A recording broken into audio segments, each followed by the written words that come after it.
The courtroom was dead silent, the kind of silence that screams.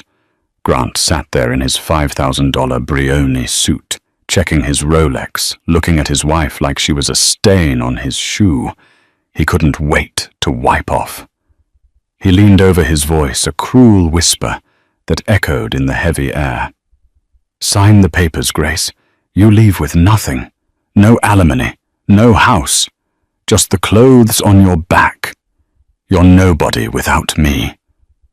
Grace looked down at her shaking hands, tears hitting the mahogany table.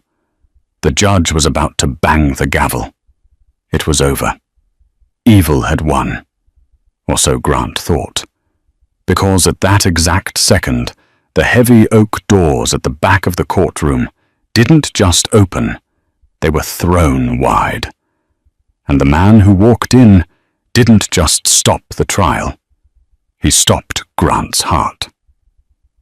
This is the story of how a greedy husband lost everything in a single heartbeat. Grant Ezra was the kind of man who didn't just enter a room. He annexed it. As the CFO of Ezra Hale Tech, a company on the verge of a historic IPO on the NASDAQ, he moved through the world with the confidence of a man who had never been told no, without firing the person who said it. He sat in the back of his chauffeured Mercedes Maybach S-Class, the city of New York blurring past him in streaks of grey and gold. He wasn't looking at the city, though. He was looking at his reflection in the darkened window, adjusting his silk tie. Tonight was the night. He wasn't nervous about the merger. He wasn't nervous about the board meeting. He was nervous about how long it would take to get Grace out of the penthouse so Tiffany could move in. "Driver," Grant barked, not bothering to look up from his iPhone 15 Pro Max. "Stop at the florist. Get 24 roses, red, and make sure they aren't the cheap ones from the bodega. I want the Ecuadorian long stems." He wasn't buying them for Grace. He was buying them to soften the blow, a tactical maneuver he'd read about in The Art of War, or perhaps some twisted relationship advice column on Reddit. Disarm the enemy before the strike. When he arrived at their penthouse at 432 Park Avenue, a sprawling, glass-walled fortress in the sky that cost more than most people earned in 10 lifetimes. Grace was waiting. She was sitting on the edge of the white leather sectional, looking small. Grace was always small, quiet, unassuming. She wore a simple beige cardigan from The Gap and jeans that had seen better days. She was the woman who had paid his rent when he was a broke intern. She was the woman who had edited his resume, ironed his shirts for his first interviews, and comforted him when he cried after being fired from his first startup. But to Grant, looking at her now, she wasn't his partner. She was an anchor, a relic of a past he wanted to bury. She didn't fit the image of a billionaire tech mogul. She didn't wear Versace. She didn't know how to pronounce the names on the wine list at Le Bernardin. She preferred staying in to watch Netflix over gala, hopping in the Hamptons. "Grant?" she asked, standing up. Her eyes were red. She knew. Wives always know. "You're late?" "Business, Grace. Always business." Grant lied smoothly, tossing the roses onto the kitchen island with a careless thud. He didn't hand them to her. "We need to talk." Grace wrapped her arms around herself. "Is this about the messages I found on your iPad?" Grant's face hardened. He didn't flinch. He walked over to the minibar and poured himself 3 fingers of Macallan 25. "Stop snooping, Grace. It's unbecoming. But since you brought it up, yes, it's about that, and it's about us." He took a sip, the liquid gold burning his throat. "I want a divorce." He said it as casually as ordering a coffee. Grace let out a choked sound, a half sob. "Grant, we've been married for 12 years. I worked 2 jobs so you could get your MBA. I signed the loan for this company when no bank would touch you. And you've been compensated, Grant shot back, his voice rising. You live in a $15 million apartment. You drive a Range Rover. You haven't worked a day in 5 years. You've been paid for your investment, Grace. But the contract is up. He reached into his briefcase and pulled out a thick document. He slapped it onto the marble countertop. My lawyers drew this up this morning. It's generous, considering. You get the condo in Jersey, the rental unit, not the vacation home. You get to keep your jewelry, and I'll give you a lump sum of $50,000 to help you get settled. Grace stared at the papers, her face pale. 50,000, Grant, our assets are worth hundreds of millions. The company is mine, Grant roared, slamming his hand down. The crystal glass shook. My genius, my late nights, my stress. You were just the cheerleader on the sidelines. And don't think about fighting this, Grace. I have the best lawyers in the city. Kravitz and Moore. They eat people like you for breakfast. If you contest this, I will drain every joint account we have before you can even file a motion. I will bury you in legal fees until you're begging for spare change on the subway. He walked closer to her, looming over her petite frame. You signed a prenup, remember? I signed a napkin in a diner when we were 22, Grace cried. That can't be valid. It is when you have my lawyers, Grant sneered. Sign the papers, Grace. Pack a bag. I want you out by tomorrow morning. I have guests coming for the weekend. We all knew who the guest was. Tiffany. A 24-year-old influencer Grant had met in Miami who thought NASDAQ was a type of nail polish. Grace looked at him. Really looked at him for the first time in years. She didn't see the man she loved. She saw a monster in a suit. You're making a mistake, Grant, she whispered. The only mistake I made was marrying a waitress. He spat. Get out! The next 3 months were a blur of humiliation for Grace. Grant wasn't bluffing. Within an hour of her leaving the penthouse, her credit cards were declined. She went to check into a Motel 6 in Queens because her Platinum Amex, the one he swore was for emergencies, was flagged as stolen. He had reported it the second she walked out the door. She tried to access their joint checking account to pay for a lawyer. Access denied. 0 balance. He had moved every cent into offshore shells in the Caymans. It was illegal, of course, but untangling it would take a forensic accountant and 50 grand she didn't have. She ended up sleeping on the couch of her old college friend, Jessica. Jessica was a sweet girl, a librarian who lived in a cramped one-bedroom walk-up in Brooklyn that smelled faintly of cat litter and boiled cabbage. He can't do this, Grace, Jessica said one night, handing Grace a cup of instant noodles. It was a far cry from the private chef dinners Grace was used to, but it tasted better because it was given with love. It's barbaric. He can, Grace said, staring blankly at the TV. He owns the narrative. I saw the papers today. The New York Post ran a story.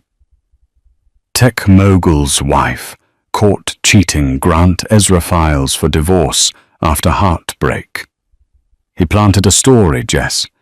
He's destroying my reputation so no one will believe me. Grace had tried to get a lawyer. She met with 3 high-powered firms.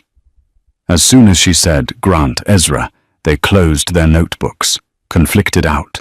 Grant had paid a consultation fee to every top divorce lawyer in Manhattan just to ensure they couldn't represent her. It was a classic dirty billionaire tactic. She was left with a court-appointed attorney, a tired, overworked man named Mr. Henderson, who had coffee stains on his tie and seemingly hadn't slept since the Carter administration. Look, Mrs. Ezra, Henderson had said, shuffling through piles of paper, The prenup, the napkin thing, it's weak, but he has an army of sharks. They are burying us in discovery requests. They want receipts for every grocery trip you made in 2018. They are trying to bleed you out. My advice, take the settlement, get the 50 grand, restart your life. I can't let him win, Grace said, her voice trembling. It's not about the money. It's about the fact that he thinks I'm nobody. He thinks I have no one. That night, lying on Jessica's lumpy couch, staring at the water stains on the ceiling, Grace made a decision.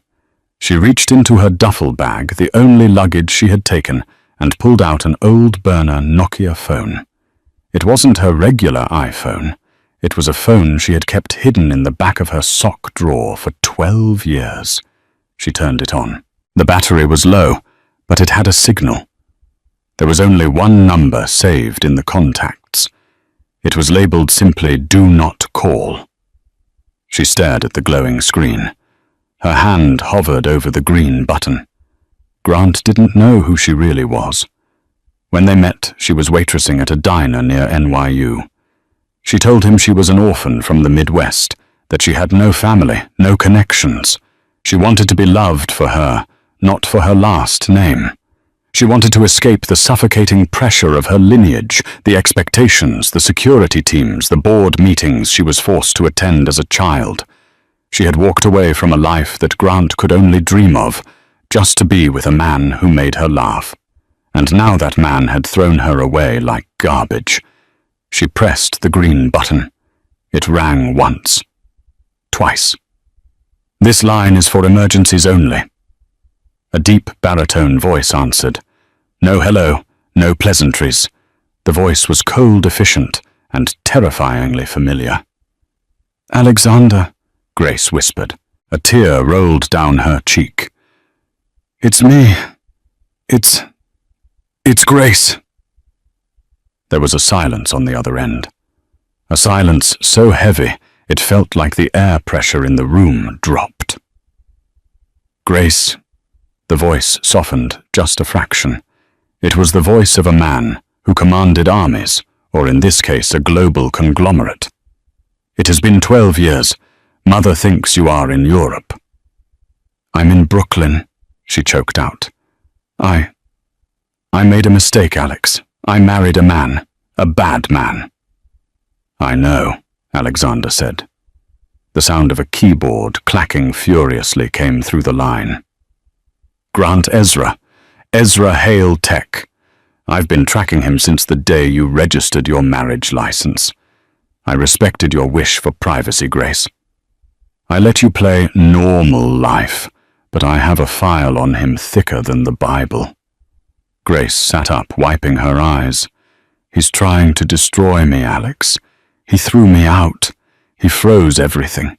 He thinks I'm a broke waitress with no family." On the other end of the line, she heard a sound she hadn't heard since childhood. A low, dark chuckle. It wasn't a happy laugh. It was the sound a lion makes before it eats a gazelle. "He thinks you are a waitress?" Alexander asked. "Oh, Grace, that is the biggest mistake of his life." "I have a court hearing in 3 days," Grace said. "Final settlement. He's going to force me to sign." "Let him try," Alexander said. "Don't sign anything. Go to the court. Let him say his piece. Let him dig his grave." "But I have no lawyer, just a public defender." "You don't need a lawyer, little sister," Alexander said. "You have the family." "Will you come?" she asked, her voice small. "I'm already on the jet," Alexander replied. "See you in court." The line went dead. Grace closed the phone. For the first time in 3 months, she didn't feel afraid. She felt something else. She felt the cold, hard steel of her heritage coming back to her spine. She wasn't just Grace the waitress. She was a Rockefeller, or close enough to it. And Grant Ezra was about to learn that there are some sharks in the ocean that are too big to eat. The morning of the hearing, the sky over Manhattan was a slate grey, weeping a cold, miserable drizzle that seemed designed to dampen spirits. For Grace, shivering in her thin coat outside the New York County Family Court, the weather felt appropriate. She wasn't alone, but she might as well have been. Mr. Henderson, her court-appointed attorney, was currently trying to get mustard out of his tie with a wet napkin while balancing a briefcase that looked like it had survived a war zone. "Okay, Mrs. Ezra," Henderson muttered, giving up on the stain. "Here's the game plan. We go in, we plead financial hardship, and we pray Judge Pendergast had a good breakfast. If we're lucky, he might grant you an extra month in the rental unit before you have to vacate. But regarding the asset split, don't get your hopes up. Kravitz is a pit bull." "I'm not worried about the rental unit," Grace said softly, her eyes scanning the street. She wasn't looking for a taxi. She was looking for a sign.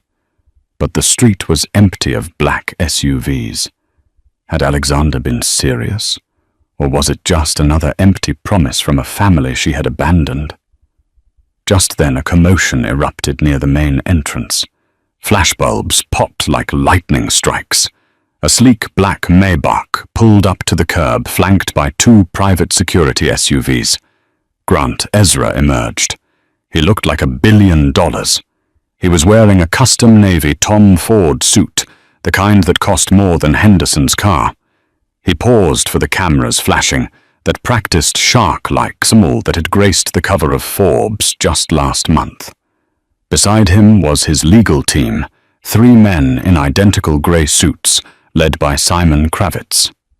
Kravitz was legendary. He was the lawyer you hired when you were guilty and rich. He had divorced rock stars, senators, and tech moguls, leaving their spouses with nothing but emotional trauma. "Mr. Ezra. Mr. Ezra." "Is it true she cheated?" a paparazzo yelled. Grant stopped feigning a look of deep sadness. "I just want privacy during this difficult time," he said loud enough for the microphones to catch. "I wish Grace the best, despite everything." He walked up the steps, radiating power. As he passed Grace, who was standing near a pillar, trying to stay dry, he didn't even turn his head. But he whispered just loud enough for her to hear. "You look pathetic." Grace felt the sting of tears, but she bit the inside of her cheek until she tasted iron. "Hold on," she told herself.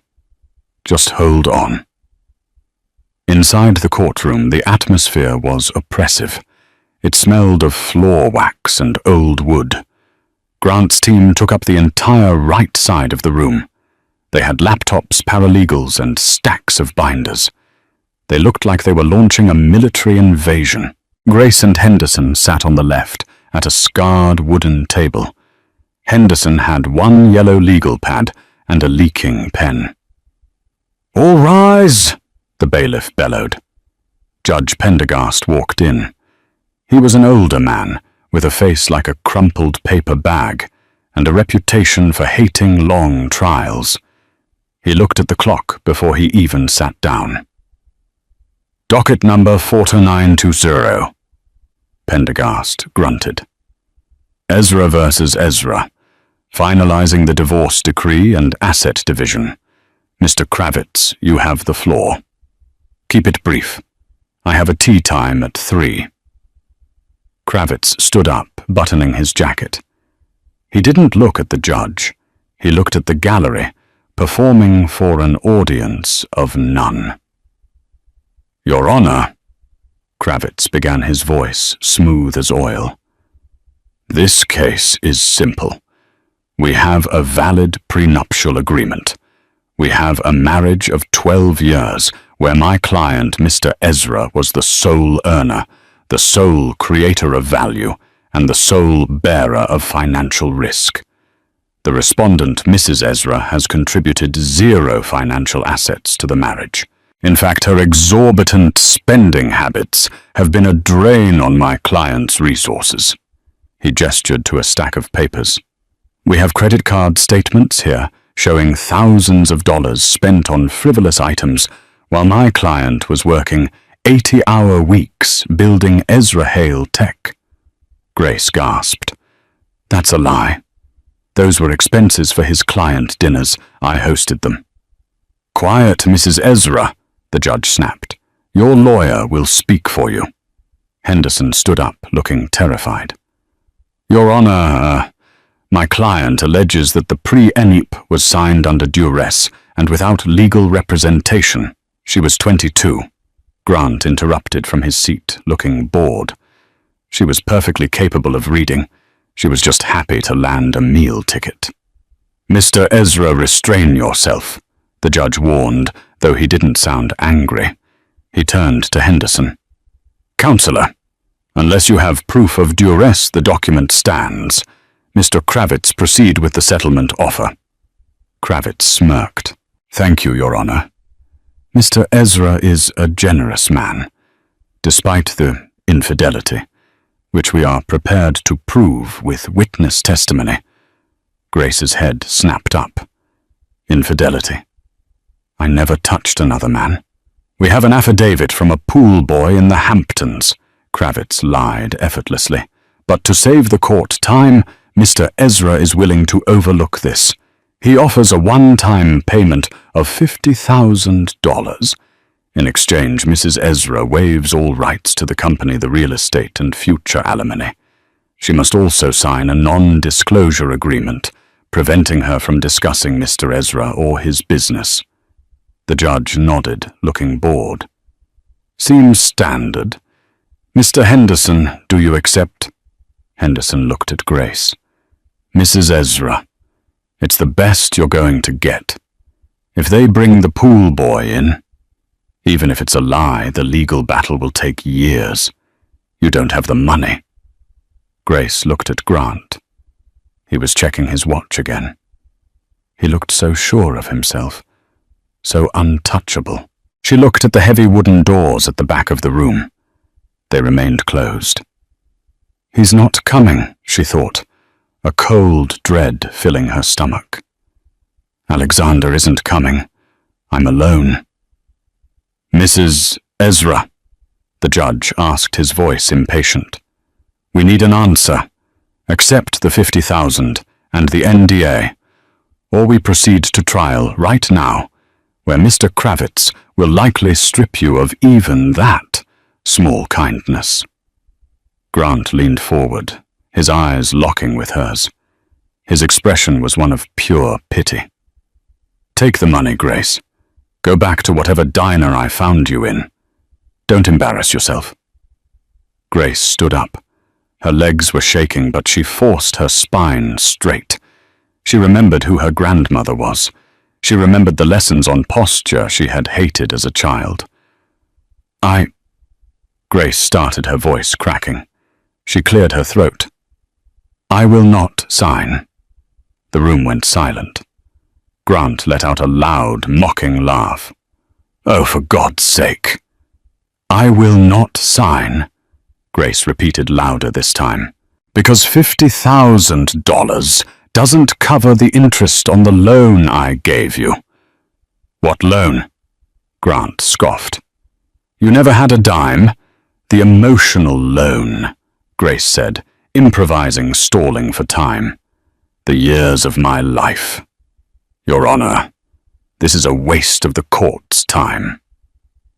Kravitz sighed. She's delusional.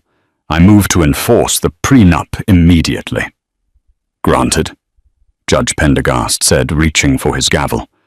I'm ending this circus. Judgment for the plaintiff. The prenuptial agreement is upheld. Mrs. Ezra, you are awarded. Boom! The sound wasn't a gavel. It was the double oak doors at the back of the courtroom, hitting the walls with the force of a battering ram. Every head in the room swiveled. The bailiff reached for his belt. Startled. Standing in the doorway was a man who seemed to suck the oxygen out of the room. He was tall, well over 6'3", with shoulders that filled out a charcoal grey suit that was cut with a precision that made Grant's Tom Ford look like it came from a discount rack. His hair was silver at the temples, his face a mask of cold aristocratic fury. He wasn't alone. Behind him flowed a river of people. 6 lawyers in identical black suits, carrying leather briefcases that looked heavy with doom. 2 personal security guards with earpieces who scanned the room with predatory eyes. And, inexplicably, a court stenographer of their own.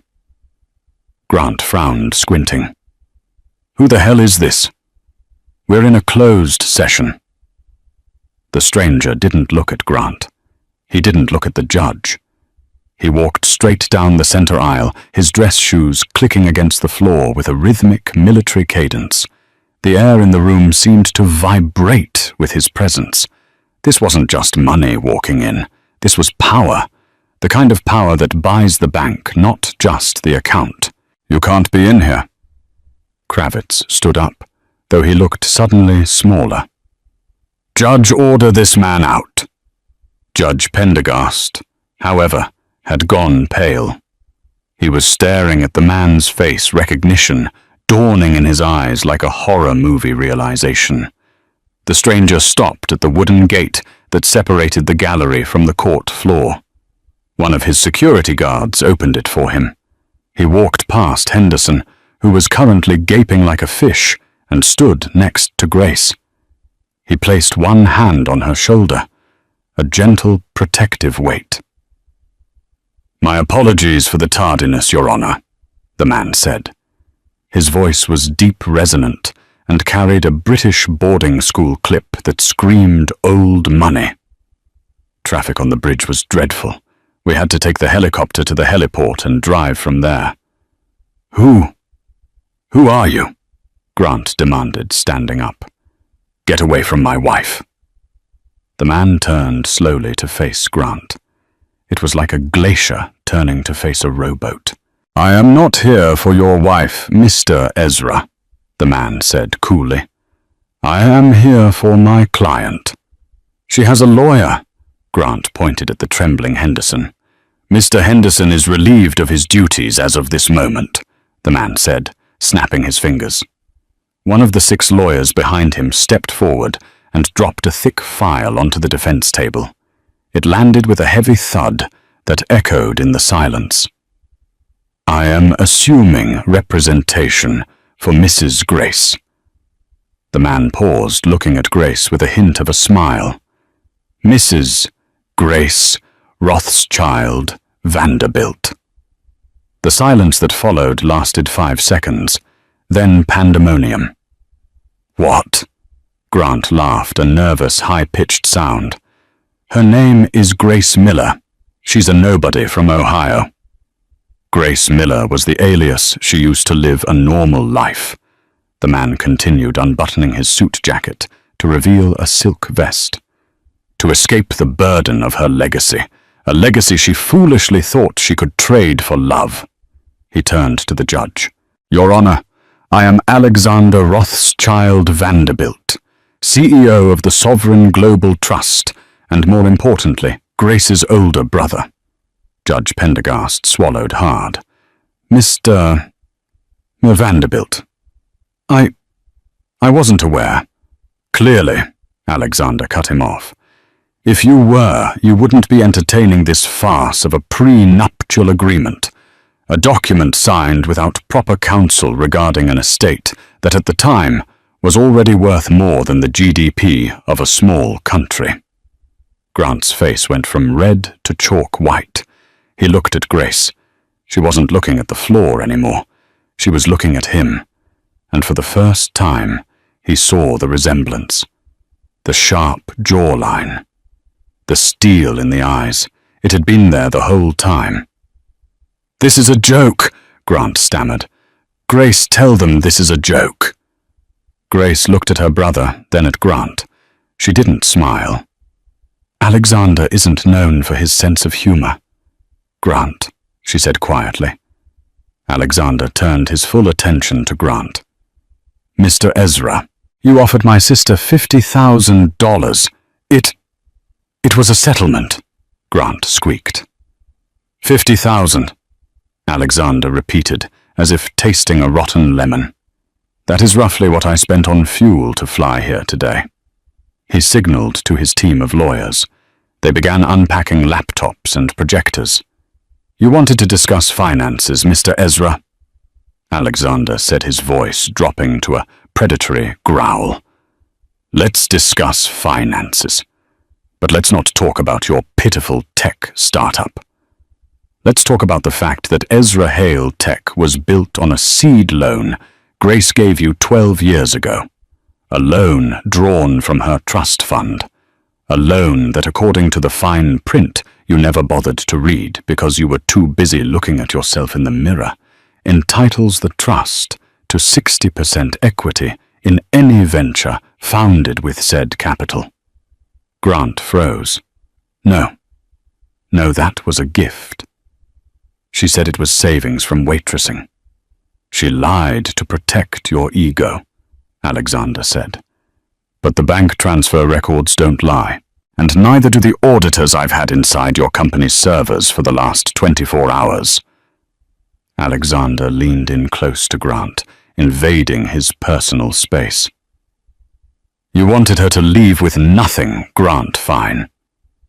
But you forgot one thing. When you marry a queen, you don't get to banish her. You just wake up the king. Alexander turned to the judge. Your Honor, we are countersuing for fraud, embezzlement, and breach of contract, and we are freezing all assets of Ezra Hale Tech pending a federal audit. Oh, and Mr. Kravitz. He looked at Grant's high-priced lawyer. I wouldn't get too comfortable. My team just filed a complaint with the Bar Association regarding your pool boy affidavit. Perjury is a nasty business. The courtroom doors opened again. This time it wasn't family. It was the press. They had been tipped off, and behind them, 2 officers from the SEC. Grant Ezra slumped into his chair, the master of the universe, suddenly realizing he was just a tenant, and the eviction notice had just arrived. The courtroom, once a place of sleepy bureaucracy, had transformed into a high-tech command center. Alexander's legal team moved with the synchronized efficiency of a pit crew. Within minutes, a portable projector was humming, casting a bright, high-definition image onto the courtroom's white wall, overshadowing the peeling paint and the faded state seal. Grant sat frozen, his hand gripping the edge of the mahogany table so hard his knuckles were white. This is inadmissible, he shouted, though his voice lacked its usual boom. You can't just barge in here and hijack a legal proceeding. Actually, Judge Pendergast said, leaning forward, his glasses reflecting the light of the projector. The judge seemed to have woken up from his stupor, energized by the sudden proximity to immense power. If there is evidence of fraud regarding the marital assets, Mr. Ezra, the court is obligated to hear it. Proceed, Mr. Vanderbilt. Alexander nodded to his lead counsel, a sharp-eyed woman named Victoria Graves. She tapped a key on her laptop. The screen displayed a scanned image of a check. It was dated 12 years ago. This, Alexander began walking toward the screen, is the check Grace gave you to start Ezra Hale Tech. $20,000. You claimed in your deposition that this was her life savings from waitressing tips. It was, Grant insisted. She saved it in a shoebox. Grace, Alexander said, gently turning to his sister. Did you save this in a shoebox? Grace stood up. Her voice was steady now. No. I told Grant that so he wouldn't feel insecure about me having money. I wired it from an account my grandfather set up for me. Lies, Grant spat. The numbers don't lie, Grant, Alexander said coldly. He pointed to the routing number on the bottom of the check image. Victoria, zoom in on the routing sequence. The image expanded.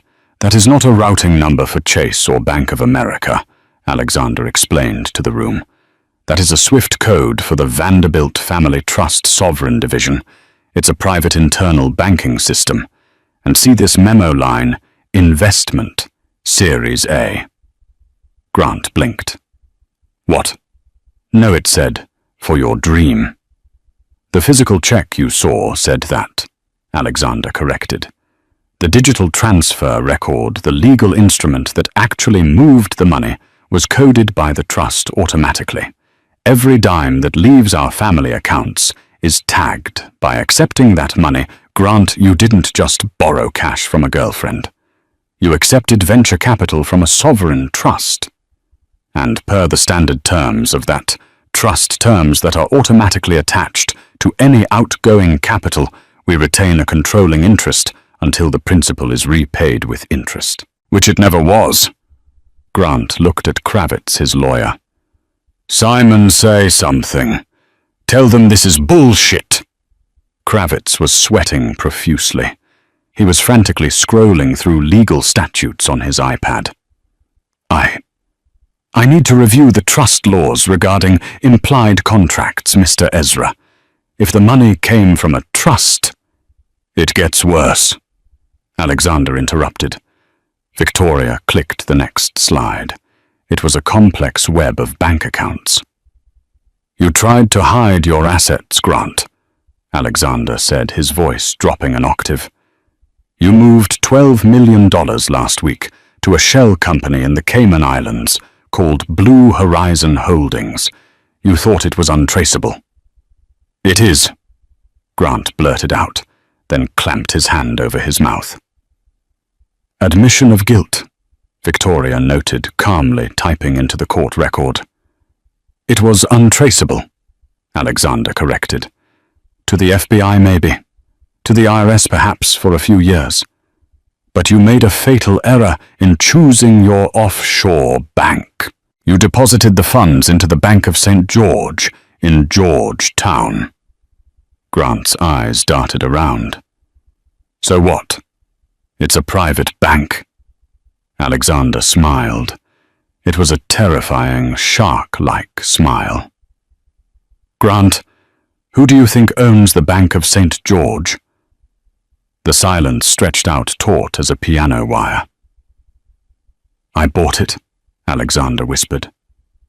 3 days ago, while you were busy kicking my sister out of her home, I was purchasing the controlling stake in the financial institution where you were hiding your stolen money. I own your bank, Grant. I own your accounts. And this morning at 8:00 a.m., I froze them."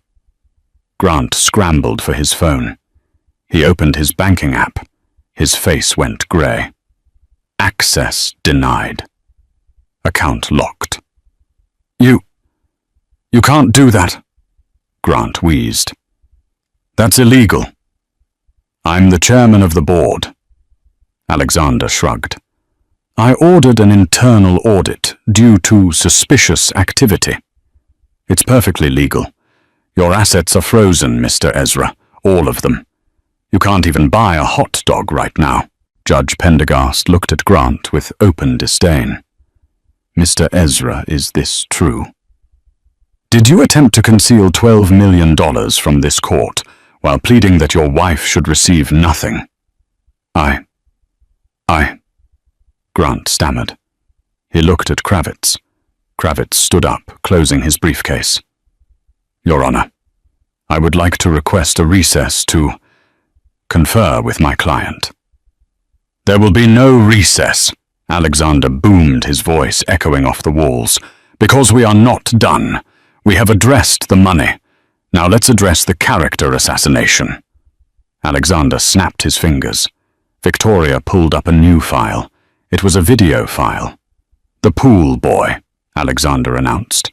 "The witness you paid to say he slept with Grace." Grant's head snapped up. "I didn't pay him." On the screen, a shaky video started playing. It looked like it was filmed in a car. A young man with a tan, the pool boy, was holding a stack of cash. Yeah, the guy in the suit, Ezra, the boy on the video said, counting the hundreds. He gave me $5,000. Said all I had to do was sign a paper saying I banged his wife. Easy money, right? I never even met the lady. But hey, rent is due. The courtroom erupted. The press in the back were typing furiously on their phones. Perjury! Judge Pendergast roared, slamming his gavel. Mr. Kravitz, did you suborn perjury in my courtroom? Kravitz backed away from Grant, as if he were radioactive. I had no idea, Your Honor. My client provided the witness. I am withdrawing as counsel immediately. You can't quit, Grant screamed, grabbing Kravitz's arm. I paid you a retainer, and I'm keeping it for the emotional distress of dealing with you. Kravitz shook him off and practically ran toward the exit. Grant stood alone at the defense table.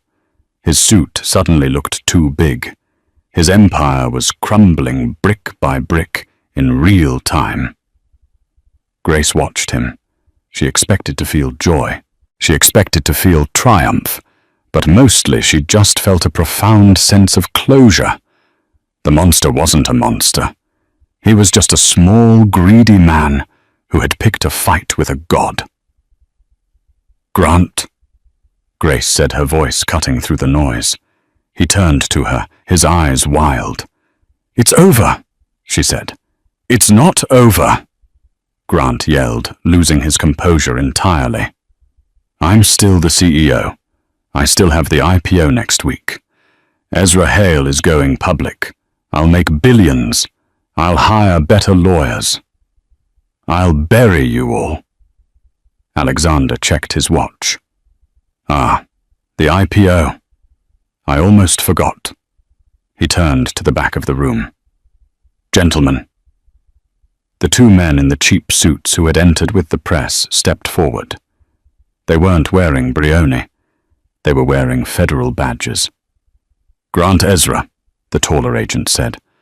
I'm Special Agent Miller with the Securities and Exchange Commission, and this is Agent Ross from the FBI's White-Collar Crimes Division.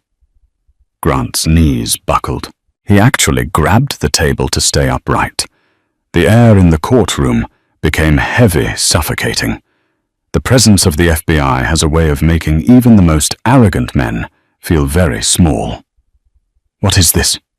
Grant whispered, his voice trembling. I haven't done anything wrong with the company. The numbers are solid. Agent Miller stepped through the wooden gate, ignoring the bailiff.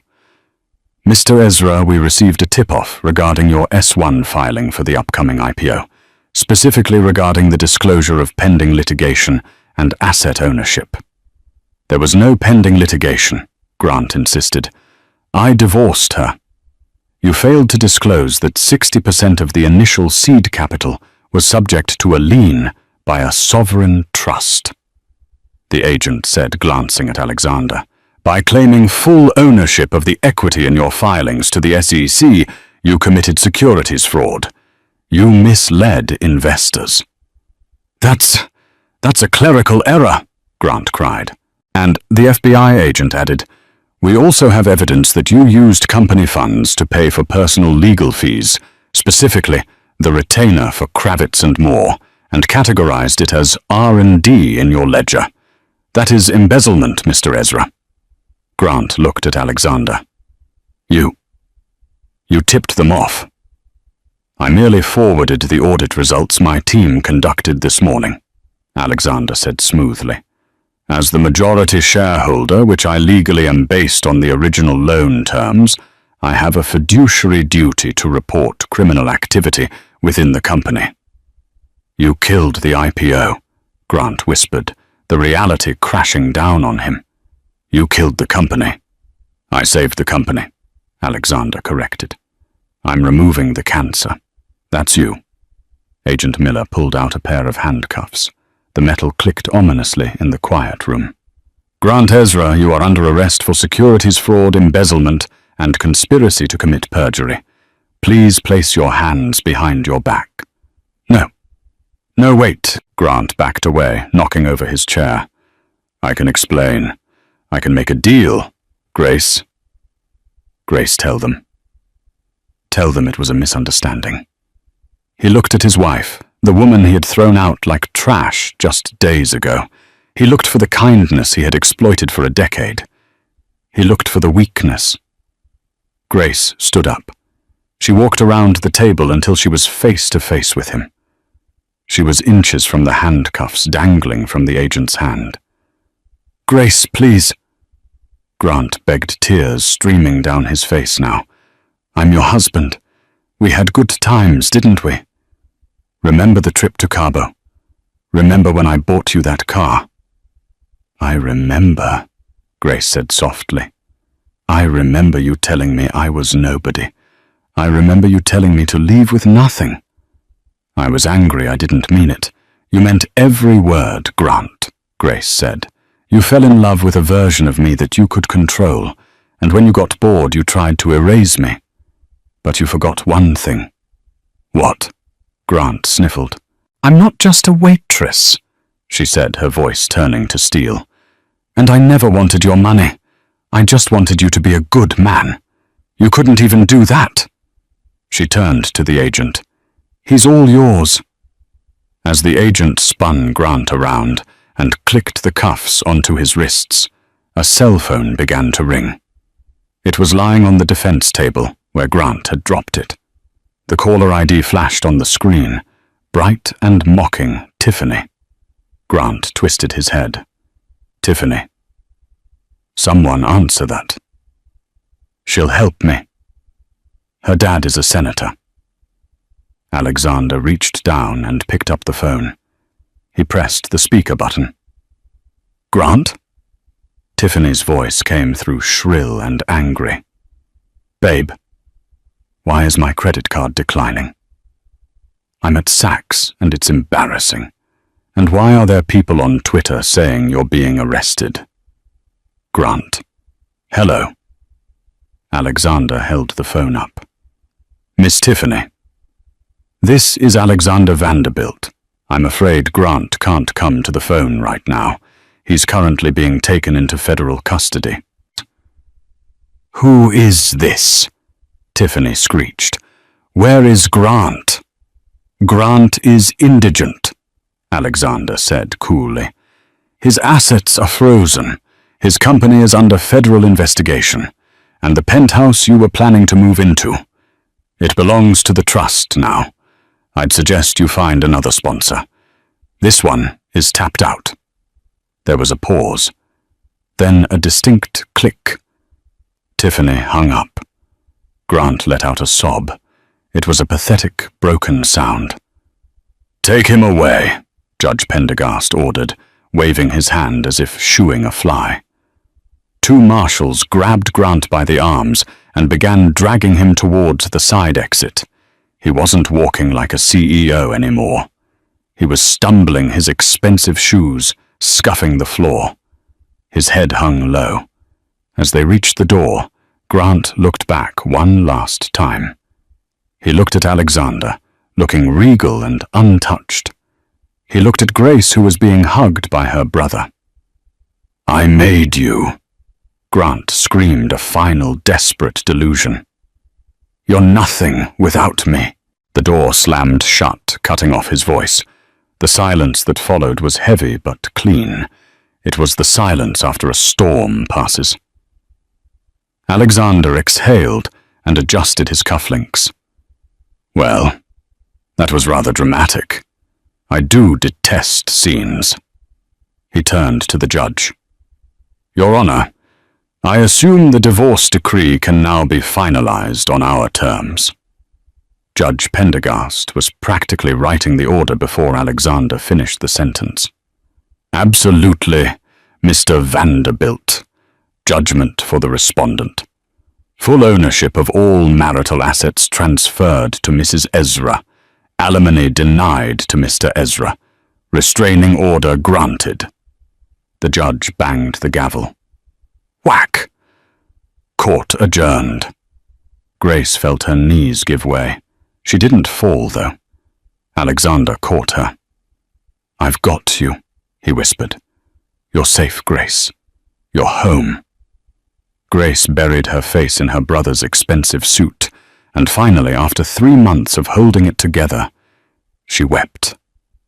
Not for Grant, but for the time she had wasted trying to be small for a man who never deserved her bigness. "Come," Alexander said, guiding her toward the doors. "The helicopter is waiting. Mother is expecting us for tea, and she is dying to hear how you destroyed a tech CEO in under 20 minutes. "I didn't do it." Grace wiped her eyes. "You did." Alexander smiled, opening the doors to the blinding flash of paparazzi cameras waiting outside. "No, Grace," he said. "I just brought the hammer. You were the one who finally decided to swing it." 6 months later, the world looked very different through the reinforced glass of a visitation booth at the Federal Correctional Institution in Otisville. Grant Ezra sat on the metal stool, looking 10 years older. The custom Tom Ford suits were gone, replaced by a drab khaki jumpsuit that hung loosely on his frame. He had lost weight. His hair, once perfectly coiffed with $50 gel, was buzzing, short and graying at the temples. He wasn't the master of the universe anymore. He was inmate 9482B. He looked at the clock on the wall. He had used his one phone call credit for the week to arrange this meeting. He had begged. He had pleaded with Alexander's lawyers, and miraculously, she had agreed to come. The heavy steel door on the other side of the glass opened. Grace walked in. Grant felt a lump form in his throat. She didn't look like the Grace he had married. She didn't look like the Grace he had divorced either. She looked formidable. She was wearing a cream-colored pantsuit that looked simple but screamed couture. Her hair was cut into a sharp, chic bob. She wore no jewelry except for a small gold pin on her lapel, the crest of the Vanderbilt family. She sat down, picking up the black phone receiver on her side of the glass. Grant picked up his. His hand was shaking. "Grace," he rasped. His voice was rusty. "You came." "I did," Grace said calmly. Her voice wasn't cold, but it was distant, like she was speaking to him from another planet. "You said it was urgent regarding the company." "The company?" Grant let out a dry, bitter laugh. "I hear you renamed it." "I did." Grace nodded. "Ezra Hale is dead. The brand was Toolkit. It's called Sovereign Tech now. We're focusing on sustainable energy software. The IPO launched last week. It opened at $40 a share. We're up 30%. Grant flinched. That was his dream. His IPO. And she had done it without him. "I built that engine," Grant whispered. "The code. It was mine." "The code was average, Grant," Grace corrected him gently. "The team built it. The engineers you ignored, the developers you underpaid. I gave them all equity. Productivity is through the roof. It turns out when you treat people like human beings rather than tools, they build better things." Grant looked down at the scratched metal counter. "I lost everything, Grace. The penthouse, the cars. Tiffany left me the day the news broke. She sold the engagement ring I gave her. It was a fake, by the way. I never told you that. I bought a cubic zirconia to save money for the merger." Grace didn't blink. "I know. The appraisers found out when they liquidated your assets to pay the fines. I have nothing," Grant said, tears welling in his eyes. "I'm in here for 5 years, minimum. When I get out, I'll be 45 and bankrupt. Grace, I'm begging you. You have billions, the trust, your family. It's nothing to you. Can't you help me? Just a little. Put some money in my commissary account. Help me with an appeal." He looked at her with those puppy dog eyes that had worked on her a decade ago. He was trying to find the waitress, the girl who would give him her last tip dollar to buy him a sandwich. Grace looked at him, and for a moment she remembered. She remembered the nights they ordered pizza on the floor of their first apartment. She remembered the laughter, but then she remembered the way he looked at her in the courtroom. "You leave with nothing." "I can't help you, Grant," Grace said. "Why not?" he pleaded. "Out of spite." "No," Grace said. "Because I already did. I paid your legal fees for the criminal trial." Grant froze. "What? The public defender they assigned you was overwhelmed," Grace explained. "I hired a decent defense attorney, anonymously, to ensure you got a fair trial. If I hadn't, you would have gotten 10 years, not 5. Grant stared at her, stunned. You paid for my lawyer." "I did. Because unlike you, Grant, I don't believe in kicking people when they're down. I believe in justice. And justice is served." She stood up. "Wait." Grant panicked, pressing his hand against the glass.